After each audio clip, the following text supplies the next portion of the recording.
And no better time than to get Atul Suri into the studio here with us. Atul, hi, good morning. This is a market that's firing on all cylinders. I think the last time we met, we were talking about 18,000, 17,500, and since then it's been, zooming. Absolutely. But what now? Do you think it has more legs?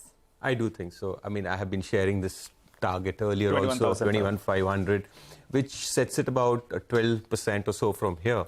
So I think that if you look at this market, there is a lot of skepticism, but I think that's quite misplaced. If you look at it, this is a global repair that's happening. It's not just Indian markets. 2022 was a difficult year, more so for global markets, which are more tech-driven. And what you are seeing in 23 is nothing but a repair of that. And that is happening across the globe. I mean, we look at US, etc., S&P 500, whether it's Dow, transportation, NASDAQ, all at 52-week highs. And they've made a lovely, sort of bottoming pattern. But there are some pockets which we've kind of forgotten about. Look at Europe. But you'll be surprised how well European markets are doing. In fact, a lot of markets there are at lifetime highs. Look at Japan. It is at a multi-decade high. So what you are seeing, Sonia, is a massive repair job that's happening globally. So that is something that is the first point that gives me sense that, hey, it's not one-off. Remember, late last year, we were the only market actually making highs and all were making 52-week lows. And that party didn't last. But when you realize that there's breadth, global breadth, I think it gives the thing a lot more legs. Number two is if you look at the internals of the market, you'll feel sectors. It's very broad-based. It's not one or two sectors that are driving it, whether it's your banks, whether it's your local infra, plays, NBFCs. There's a lot of breadth that's happening. Barring one or two very niche sectors or segments, the whole market as such is doing very well. So there's immense breadth. And third, I think why India is very special is that there's something called 52-week highs, which we are seeing across the globe, but there's something called lifetime highs. And there's a lot of difference between them. Lifetime highs is what you call blue sky territory. Because there are no resistances, theoretically that means that everyone whole stock is positive, right? I'm talking at an index level, not at a stock level. So essentially, you don't have very disgruntled investors or people who are willing to sell at a certain level. So lifetime highs have their own momentum. So that's why this, target that I'm giving you about a 10 to 15% kind of move, which is global in nature. And I won't be surprised if India does better than that. So, if you just want to match it or tie the global setup in, how are you feeling about that? Because now we've reached a stage where inflation has cooled off in the US. The expectation is that we could see just one more rate hike and then it's done. Right. At a time like this, how do markets generally perform? See, I think the interesting part is that if you look at things like especially bond yields, I think that is so important. It really taught us the importance of the venom in the tail actually last year. I mean, that just took off and everything, all the risk on asset classes were down. So I think that is one area which I look at very closely. So that had almost like the last few days, it had kind of spiked. But post yesterday's data, there has been a bit of a dip. So I think as long as US bond yields remain below 4, I think that there is a good case that the risk on trade can sort of play out. Also, what you should see is what's happening in the dollar. The DXY, which is a very good representation, is also off massively. It is at a it's about that 100 level. So what is happening is that there is a feeling of confidence that is coming in. Whether there will be one hike, two hikes, those are all, I think, semantics. But the fact is that people do get a sense that we are at the end of the cycle. And the good part is that growth is not getting smashed. It's not getting hammered. The issue is, are we going to have a hard landing versus soft landing? So if you keep raising rates, inflation cools off, and growth doesn't get, sort of killed, I think that's a fantastic Goldilocks scenario. And that's what the market is factoring in. The quantum may change, one decimal here and there, changes narrative a lot. But I think that's the kind of thesis the world is playing out with, which is a very good setup for India. And as I said, that in this whole scenario, what's happening is that India is definitely emerging as a standout. And you can see the kind of narrative also that is being played out, I mean, forget Indian media, but even if you look at global financial media, you'll find that for the first time, India is finding mention, which it is sort of, I think, well-deserved in the past, but never got it. Well, hi, Atul. Always good to have you. And, it's always good when the party is on, right? And It's a global party, as you mentioned. But India's got its dancing shoes on. And perhaps we're the best dancer, at least as of now. Well, if we're going to be going to around 21,500 odd, who takes us there? I mean, the Nifty Bank will have to perform. Any constituents that will lead us towards those levels? Definitely, Bank Nifty is something you can't ignore because that has so much weightage. It tends to sort of lead things. Yeah. And whenever rallies happen without banking, it's always dicey. But the good part is, as I said, it's very broad-based. But what I think is going to change this year, or already has changed, and which a lot of people are still in denial of, is that the themes or sectors that are playing out are domestic in nature. In 2017, 18, 19, 20, it was generally those few select quality stocks which are more export-driven, your IT plays, your pharma plays, and things like that. But what I feel is that there is going to be a massive shift that is happening, and the themes that are playing out are domestics. So that is why in our portfolio, we find that we are extremely overweight electrical equipments, capital goods, engineering. And remember that these are sectors which have been forgotten for a decade. They did nothing. Yeah. They are under-owned.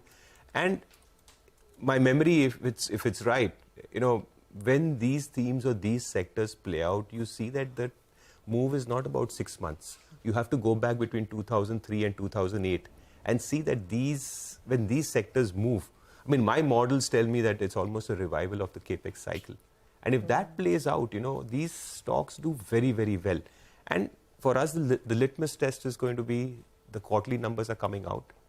So we will get a sense that, hey, how good are these companies going to do? Well, a lot of people are concerned that they've run up too much and the valuations are too high. And the question is, should you take profits? But I think that they are going to actually surprise on the upside. I think the profitability will surprise on the upside. And that's how these themes and sectors play out. Nobody knows the end game. Nobody knows what they'll do 3-5 years. But ultimately, it's quarter after quarter of outstanding beats, good guidances, which really help and create longer-term trends. And I think that the trends are here. And I feel that they will surprise on the upside. So, Atul, hi, morning. Morning. Just tell us the next HAL, and I think, then we won't ask you any more questions. I wish I knew. I wish I knew. No, Nobody knows. And I tell you, somebody says they know, they don't know. Then they don't know. Yeah, okay, makes us feel a little Nobody better. knows. I tell you, this market is not, it's like Lego, If you see the kid play a Lego thing, it's all blocks. They are building blocks, Like 10 years later, this will happen, that will happen. I'll tell you, we can't predict 10 days later. The important part is it's a process. And the process is a Lego block building process, Yeah. Companies will deliver numbers, the prices will move, trending earnings lead to trending prices. And that is what it is. If I say I know what's going to happen 10 years later, I'm fooling myself. That's the beauty of someone like Atul, that humility is such a huge thing, right? You've been through so many market cycles. I think the markets made you humble. Yeah. So okay, on a jokes aside, but on a slightly more serious note, because you're so optimistic about this part of the market, industrials and capex, and we do have, at least I have very clear memory of what happened between 2005 and 2008. Right. People don't know how to wrap their heads around this. Right. Because whether it is industrials or whether it is stocks now in the electronics manufacturing space, a lot of these are very small companies, small caps, mid caps, your Sirma, Keynes, and some even Cyient DLM, the new listing. Right. 40 times forward multiples, 50 times, and you see these stocks go up, on a daily basis, 10 to 20%. Sure. So first instinct is this is going to come down bad. It's just human tendency, right?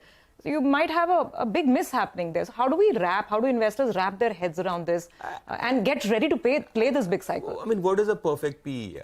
Is 30 PE good, 20 PE good, 50 PE? It's all linked to growth. If the company grows and gives you beats, all these things get justified. Yeah. All these things get justified. And if you have all these high PE stocks which don't give you that level of growth, they get battered. So ultimately, it's all, as I said, these are Lego building blocks. You will only come to know in the future.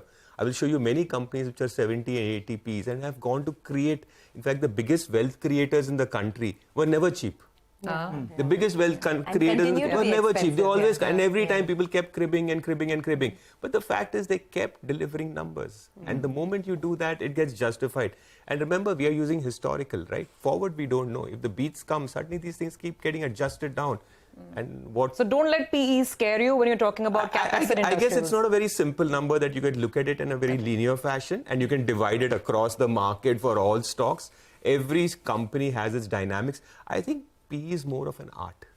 Okay. It's not a science. The it's science not a number. and art debate. It's not a number. Like EPS is a number, right? But PE is something Abstract. Okay. Yeah. Well, you know, one space that you got bang on was autos. I mean, I remember you telling me last year that, you know, the space to be in is autos. And since then, the stocks have been flying. Sure. But do you think there's a lot more upside now? I remember you saying that not so much in the frontliners, but it is the, you know, broader markets, the ancillary stocks that you like. Yeah. But even the frontliners, I mean, an M&M is up 30% this year. Yeah. Do you think the best But is the over? common thing, Sonia, is electric mobility. Yeah. If you look at all these companies, even in the front line, even the ancillaries, wherever the touch of electric mobility or promise of electric mobility is there, you'll find that the moves have been stellar. Stellar. Some in the small and mid caps are like disbelief. They've beaten what IT stocks did.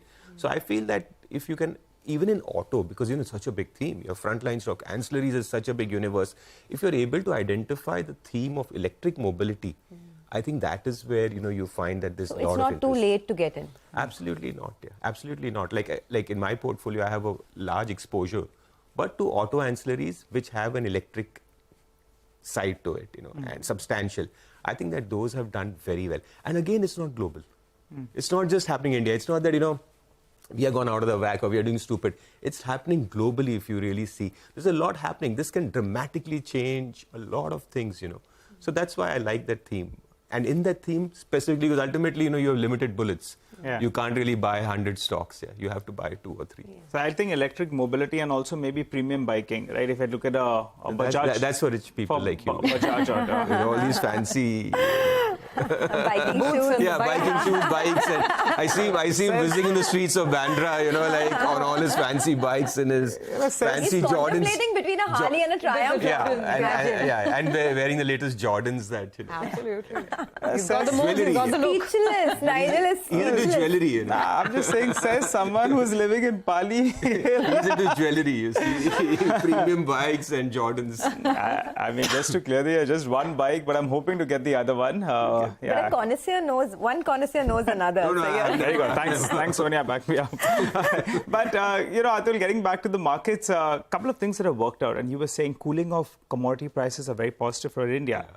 And Brent crude prices, well, you know, it refuses to actually crack. Absolutely. It's back at around $80 per barrel. Right.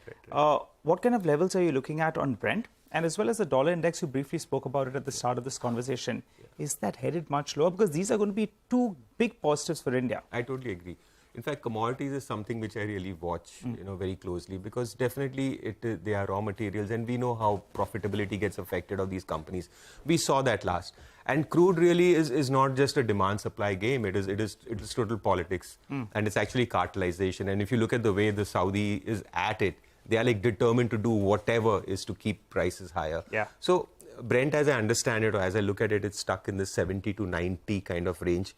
I would have thought Brent would be closer to 65 or thereabouts. It had come to 70, and I felt at that stage it's fallen, but it's back at 80. So I think commodities, I have a feeling that we'll have to live with the fact that commodities are not going to be as sedate or as in a secular downtrend as they were a few years ago. I feel that commodities are going to have their ups and downs. And I think that to some extent it is also good and justified. You know, if one asset class gets pushed very far down, it leads to excesses or pullbacks, which is what we experienced in 2022. So commodities do have a rightful place. It was something that's ignored. Today it is not ignored. And the fact is that I think even like the rates that we saw, like 120 crude, etc., are not justified. But maybe what we saw where crude had almost gone into negative also is not justified. So I feel that a range of, I would say, you know, where we are from 70 to 90 is good enough. We'll have to live with it. Ultimately, you have to pay for them, and you need to have more investment. So I think this has been a very big reality check, a reality shock, where the whole ESG thing had come out and all commodities were, you know, considered polluting, etc. I think that there's a major reset. So commodities are not going to crack. They will create heartbeats, Yes. murmurs, but I don't think it's going to create heart attacks. Okay. Atul, finally, leave us with the thoughts on technology and IT, because something very interesting is playing out. Yeah. Companies are posting absolutely flat growth. They're saying demand environment is uncertain, some cancellations, but stocks are not falling. Even today, TCS is up, HCL Tech is hardly down, 1.5%. Right. So I think this is, again, tech is a very important sector. See, after banking, in terms of weightage, tech is probably the second highest. Maybe energy is there or somewhere there. So from that point of view, tech is something that cannot be ignored. But the interesting part is that if you look at tech, in the index, there are these 3-4 large players. But if you look at the mid-cap space in tech, there's a lot of action happening. So for us, personally, we don't own any of the large-cap tech stocks, but we do play or participate in this mid-cap space. And we feel that there's a lot of stuff that's happening there also. So for me, tech as it stands today is probably the large cap. Let it settle down, let the trends emerge. But there are definitely very good trends in some select mid-cap IT spaces. So I think you can participate through them. And there also you'll find that whole auto, electric, autonomous cars and all that tend to be again a theme that's running. You can't really pin it down. But that seems to be a bit of a theme that's playing out. Okay, just summarize for us. You said that 21,500 is your target, right, on the upside. Right. But has the base for this market also moved higher? I mean, the last base was around 16,000, 17,000. Right. Has the floor moved up? Yeah, so see, first thing is the immediate flow becomes your breakout level, which was, 18,800 or thereabouts. So the fact is that when you broke into lifetime highs, you broke above that. So when a breakout happens, it is very normal for markets to come back and test. So a 3 to 4% kind of correction in the index is par for the course. It can happen anytime. I mean, it can happen tomorrow. But the thing is that we feel that ultimately nobody can time these things to perfection. A lot of people, the basic question, Sonia, today is that, okay, if most people who missed this thing, should you deploy now? Is it too late? I think it's a good time to deploy. The fact is, if you've deployed later, the market's got a little expensive. Some sectors and stocks got expensive. No, I think they're going higher.